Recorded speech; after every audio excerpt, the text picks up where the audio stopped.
امام حسین علیہ السلام سے بیعت کا مطالبہ ہوتا ہے اور آپ مکہ کی جانب ہجرت کرتے ہیں۔ ابو جعفر رضی اللہ تعالیٰ عنہ نے فرمایا، معاویہ فوت ہو گئے۔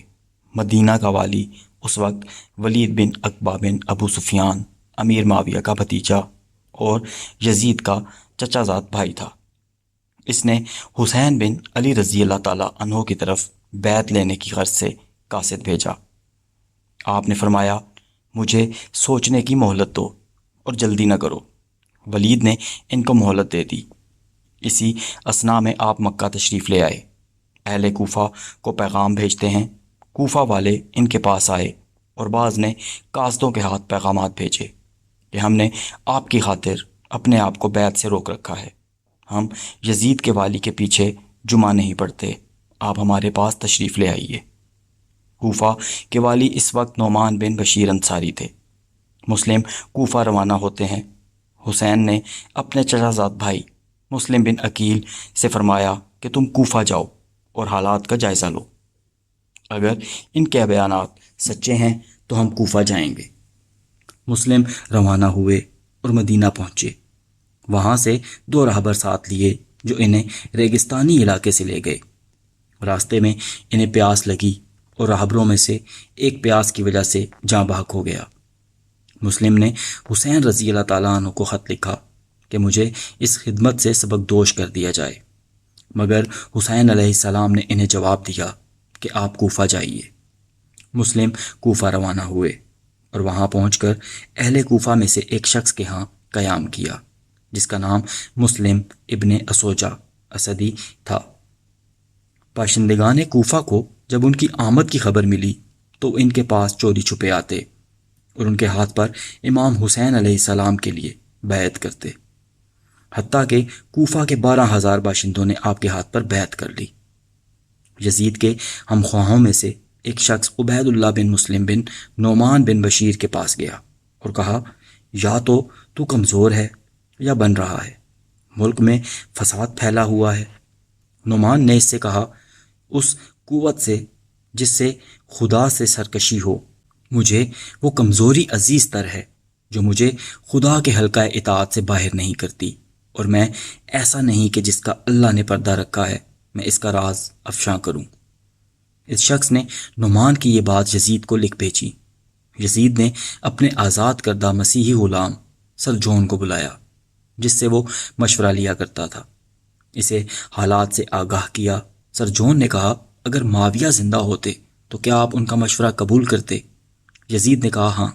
اس نے کہا، تو میرا یہ مشورہ قبول کیجئے کہ کوفہ کا والی بھی ابن زیاد کو بنا دیجئے۔ کوفہ کے لیے ابن زیاد ہی موزوں ہے۔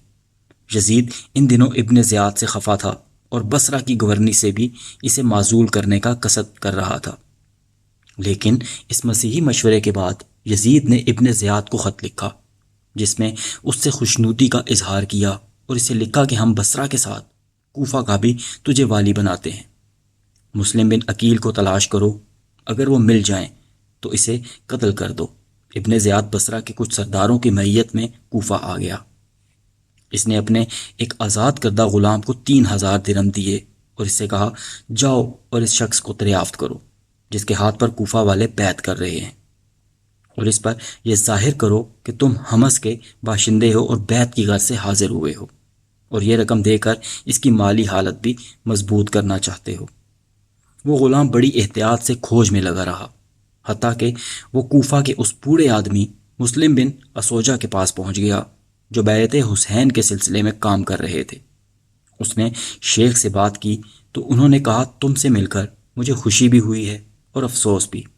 خوشی اس بات کی ہے کہ خدا نے تمہیں سیدھی راہ دکھائی، مگر افسوس اس بات کا ہے کہ ہمارے کام کو ابھی تک استحکام میسر نہیں آیا۔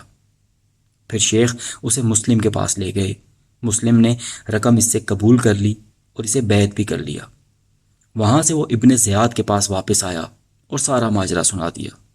جب ابن زیاد اس کے گھر تک پہنچا جہاں مسلم قیام فرما تھے، آپ ہانی بن عروہ مراوی کے مکان میں منتقل ہو چکے تھے اور حسین بن علی کو پیغام بھیج چکے تھے کہ کوفہ کے 12,000 باشندے بیعت کر چکے ہیں، آپ تشریف لے آئیے۔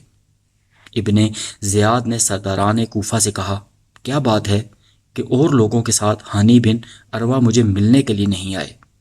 اس پر محمد بن اشعث اپنے قبیلے کے چند آدمیوں کے ہمراہ ہانی بن عروہ کے پاس گیا۔ وہ اس وقت اپنے گھر کے دروازے پر کھڑے تھے۔ ان لوگوں نے کہا، امیر آپ کا ذکر کر رہے تھے اور ملاقات میں تاخیر کی شکایت کر رہے تھے، آپ کو ان کے پاس جانا چاہیے۔ ان لوگوں کے اصرار پر ہانی بن عروہ سوار ہو کر ابن زیاد کی طرف روانہ ہوئے۔ وہ سب لوگ بھی آپ کے ساتھ ساتھ چلتے رہے، حتیٰ کہ ابن زیاد کے پاس پہنچ گئے۔ قاضی شرعی بھی اس وقت ابن زیاد کے پاس موجود تھا۔ ابن زیاد کی نظر جو ہانی پر پڑی تو اس نے شرعی سے کہا، اس احمق کو اس کی قضا ہمارے پاس کھینچ لائی۔ ہانی نے سلام کیا۔ ابن زیاد بولا، ہانی، مسلم کہاں ہے؟ انہوں نے کہا، مجھے کچھ خبر نہیں۔ ابن زیاد نے کہا، غلام کو حاضر کیا جائے۔ غلام کو دیکھ کر ہانی کو خاموش ہونا پڑا۔ آپ نے ابن زیاد سے کہا، میں نے انہیں اپنے گھر نہیں بلایا تھا، بلکہ وہ خود تشریف لائے اور اپنا آپ میرے حوالے کر دیا۔ ابن زیاد نے کہا، اسے میرے پاس حاضر کرو۔ ہانی کہنے لگے، خدا کی قسم، اگر وہ میرے پاؤں کے نیچے بھی ہوتے تو میں ان پر سے قدم نہ اٹھاتا۔ ابن زیاد نے حکم دیا کہ ہانی کو میرے قریب کرو۔ لوگ ہانی کو قریب لے گئے تو ابن زیاد نے ان کے ابرو پر چھڑی ماری۔ ان کا ابرو زخمی ہو گیا۔ آپ پہرہ دار کی تلوار کی طرف جھپٹے کہ اسے میان سے نکال لیں، مگر انہیں پیچھے ہٹا دیا گیا۔ ابن زیاد بولا، اب خدا نے تیرا خون حلال کر دیا ہے۔ حکم دیا کہ انہیں محل کے فلاں حصے میں قید کر دیا جائے۔ رسول اللہ صلی اللہ علیہ وآلہ وسلم نے فرمایا تھا، خون مسلم میں حلال ہونے کی صرف 3 صورتیں ہیں، قصاص، زنا یا ارتداد۔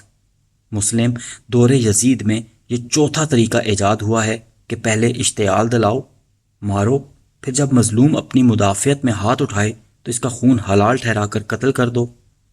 جوں ہی یہ خبر قبیلہ مزہج کو ملی، محل کے دروازے پر ایک ہنگامہ مچ گیا۔ ابن زیاد نے شور سنا تو پوچھا، یہ کیا ہو رہا ہے؟ لوگوں نے بتایا کہ یہ قبیلہ مزہج کے لوگ ہیں جو ہانی کی گرفتاری پر احتجاج کر رہے ہیں۔ ابن زیاد نے قاضی شرعی سے کہا، تم ان لوگوں کے پاس جاؤ اور انہیں بتاؤ کہ میں نے محض تحقیقات کی غرض سے انہیں روک رکھا ہے اور ایک غلام کو ہانی پر جاسوس مقرر کر دیا۔ شرعی ہانی کے قریب سے گزرا تو ہانی نے ان سے کہا، شرعی، خدا سے ڈرو، یہ مجھے قتل کرنے کے در پہ ہے۔ شرعی باہر نکلا، محل کے دروازے پر کھڑا ہوا اور لوگوں سے کہا، ہانی کو کوئی خطرہ نہیں ہے، امیر نے محض تحقیقات کی خاطر انہیں روک لیا ہے۔ یہ سن کر لوگ منتشر ہو گئے۔ مسلم کو خبر ملی تو انہوں نے نعرہ خاص بلند کیا۔ کوفہ کے 4000 باشندے ان کے گرد اکٹھے ہو گئے۔ مسلم نے ہر اول دستہ تیار کیا، خود لشکر کے قلب کی قیادت کرتے ہوئے ابن زیاد کی طرف روانہ ہوئے۔ ابن زیاد نے کوفہ کے سرداروں کو شاہی محل میں اکٹھا کر لیا۔ جب مسلم شاہی محل کے دروازے پر پہنچے تو سرداران کوفہ نے اوپر سے جھانکا اور اپنے اپنے قرابت داروں کو سمجھانے بجھانے اور انہیں لوٹ جانے کی تلقین کرنے لگے۔ مسلم کے ساتھی ایک ایک کر کے سرکنے لگے، حتیٰ کہ شام کے وقت صرف 500 آدمی رہ گئے، اور جب رات کا اندھیرا چھایا تو وہ بھی نکل گئے۔ مسلم نے دیکھا کہ وہ تنہا رہ گئے ہیں تو وہ بھی وہاں سے چل پڑے اور گلیوں میں ادھر ادھر پھرتے رہے، حتیٰ کہ ایک گھر کے دروازے پر اترے۔ ایک عورت باہر آئی۔ مسلم نے کہا، مجھے پانی پلاؤ۔ وہ پانی پلا کر چلی گئی۔ کچھ دیر کے بعد وہ باہر آئی تو کیا دیکھتی ہے کہ وہ دروازے پر ہی بیٹھے ہیں۔ عورت نے کہا، اللہ کے بندے، آپ کے یہاں بیٹھنے سے شک ہوتا ہے، آپ یہاں سے اٹھ جائیے۔ انہوں نے کہا، میں مسلم بن عقیل ہوں، تیرے ہاں کوئی ٹھکانہ ہے؟ اس نے کہا، ہاں ہے، آپ اندر تشریف لے آئیے۔ اس عورت کا لڑکا محمد بن اشعث کا آزاد کردہ غلام تھا۔ اسے جو ان کی آمد کی خبر ہوئی تو اس نے ابن اشعث کو اطلاع کر دی۔ ابن اشعث نے ابن زیاد کو مطلع کیا۔ ابن زیاد نے عمرو بن حریث المخزومی کو طوال اور ابن اشعث کے بیٹے عبد الرحمن کو مسلم کی گرفتاری کے لیے روانہ کیا۔ مسلم کو خبر بھی نہ ہوئی اور ان کے ٹھکانے کا احاطہ کر لیا گیا۔ جب مسلم نے دیکھا کہ وہ محصور ہو گئے ہیں تو وہ تلوار لے کر باہر آ گئے اور پولیس کے ساتھ مبارزت کی۔ عبد الرحمن بن محمد بن اشعث نے انہیں کہا، آپ میری پناہ میں ہیں، اس کے بعد وہ انہیں ہاتھ سے پکڑ کر ابن زیاد کے پاس لے آیا۔ ابن زیاد نے حکم دیا کہ مسلم کو محل کے اوپر لے جا کر اس کی گردن اڑا دو اور اس کا لاشا بازار میں پھینک دو، اور ہانی کے بارے میں اس نے حکم دیا کہ اسے گھسیٹ کر شناسہ کوفہ میں ایک جگہ کا نام ہے لے جایا جائے اور وہاں اسے سولی پر چڑھا دیا جائے۔ چنانچہ ایسا ہی ہوا۔ حسین بن علی مسلم بن عقیل کا خط پڑھ کر کوفہ کی طرف روانہ ہو گئے، حتیٰ کہ جب قادسیہ ان سے 3 میل کے فاصلے پر تھا، حر بن یزید تمیمی آپ سے ملا اور پوچھا کہاں کا ارادہ ہے؟ آپ نے فرمایا اس شہر کوفہ جانے کا ارادہ رکھتا ہوں۔ حر نے کہا آپ لوٹ جائیے، کوفہ کے حالات آپ کے لیے سازگار نہیں ہیں۔ آپ نے واپسی کا ارادہ کر لیا۔ حضرت مسلم بن عقیل کے بھائی آپ کے ہمراہ تھے۔ انہوں نے کہا واللہ ہم واپس نہیں جائیں گے، انتقام لیں گے یا ہم بھی قتل ہو جائیں گے۔ اس پر حسین علیہ السلام نے فرمایا تمہارے بعد جی کر مجھے کیا لینا؟ یہ کہہ کر وہ کوفہ کی سمت روانہ ہوئے۔ راستے میں ابن زیاد کے ہر اول دستہ نظر آئے تو وہ کربلا کی طرف مڑ گئے اور ایسی جگہ ڈیرے ڈالے جہاں ان کی پشت پر بانس کا جھنڈ اور جھاڑ جھنکار تھا، تاکہ دشمن کا حملہ ایک ہی رخ سے ہو۔ آپ کے ساتھ اس وقت 45 سوار اور 100 پیادہ تھے۔ عمر بن سعد سے ابن زیاد نے حکومت کا وعدہ کر رکھا تھا، اب اس عہدے کی قیمت لینے کا وقت آیا۔ ابن زیاد نے ابن سعد سے کہا اس آدمی کا بندوبست کرو۔ عمر بن سعد نے کہا اس خدمت سے مجھے معاف رکھیے۔ ابن زیاد نے اس کی معذرت قبول نہ کی۔ عمر بن سعد نے درخواست کی اچھا مجھے 1 رات کی مہلت دے دو۔ ابن زیاد یہ بات مان گیا۔ عمر بن سعد رات بھر اس معاملے میں سوچتا رہا، ایک طرف حکومت ہے، دوسری طرف شکاوت آلود معیشت۔ بالآخر صبح ابن زیاد کے پاس جا کر اپنی آمادگی کا اظہار کر دیا۔ ابن سعد حسین علیہ السلام کی طرف روانہ ہوا۔ وہاں پہنچا تو آپ نے اس سے کہا دیکھو ان 3 باتوں میں سے کوئی ایک بات مان جاؤ، مجھے چھوڑ دو کہ جہاں سے آیا ہوں وہیں واپس چلا جاؤں، یا مجھے یزید کے پاس جانے دو، یا مجھے چھوڑ دو کہ میں کسی سرحد پر چلا جاؤں۔ سانحہ کربلا کا آغاز ہوتا ہے۔ عمر ابن سعد نے یہ تجویز قبول کر لی اور منظوری کے لیے ابن زیاد کو خبر دی۔ ابن زیاد نے لکھا نہیں، کوئی عزت نہیں یہاں تک کہ وہ میرے ہاتھ پر بیعت کر لیں۔ حسین علیہ السلام نے فرمایا نہیں، واللہ یہ ہرگز نہیں ہوگا۔ اس پر ابن سعد نے حسین علیہ السلام کے ساتھ جنگ چھیڑ دی۔ حسین علیہ السلام کے تمام ساتھی شہید ہو گئے اور ان میں 10 سے اوپر ان کے گھرانے کے نوجوان بھی تھے۔ ایک تیر آیا اور ان کے اس بیٹے کو لگا جسے وہ آغوش میں لیے ہوئے تھے۔ آپ اس کا خون پونچھتے جاتے اور فریاد کرتے جاتے تھے اے اللہ ہمارے اور ان کے درمیان تو ہی فیصلہ کر، جنہوں نے ہمیں یہ کہہ کر بلایا کہ ہم تمہاری مدد کریں گے اور اب وہی ہمارے قتل کے در پہ ہیں۔ پھر ایک یمنی چادر منگوائی، اسے پھاڑ کر اپنے بدن پر لپیٹا اور ہاتھ میں تلوار لے کر میدان جنگ میں اترے۔ وہ برابر مبارزت کرتے رہے حتیٰ کہ شہید ہو گئے۔ خدا کی رحمتیں ہوں آپ پر۔ انہیں جس شخص نے شہید کیا وہ قبیلہ مزہج کا ایک آدمی تھا۔ آپ کا سر مبارک کاٹ کر وہ ابن زیاد کے پاس لے گیا اور یہ اشعار پڑھے میرے اونٹ پر چاندی اور سونا لا دو، اس لیے کہ میں نے ایسے بادشاہ کو قتل کیا جس تک رسائی مشکل تھی۔ میں نے ایسے انسان کو مارا جس کے ماں باپ ساری مخلوق سے افضل تھے اور حسب و نسب کے اعتبار سے جو سب سے برتر تھے۔ ابن زیاد نے اسے یزید بن معاویہ کے پاس بھیج دیا۔ حسین علیہ السلام کا سر اس کے ساتھ تھا۔ اس نے آپ کا سر یزید کے سامنے رکھ دیا۔ ابو برزہ الاسلمی اس وقت یزید کے پاس تھے۔ یزید آپ کے دندان مبارک کو چھڑی سے ٹھوکتا تھا اور کہتا تھا ان لوگوں کی کھوپڑیاں چیختی رہتی ہیں جو ہم پر گراں گزرتے ہیں، اور وہ بڑے ہی سرکش اور ظالم تھے۔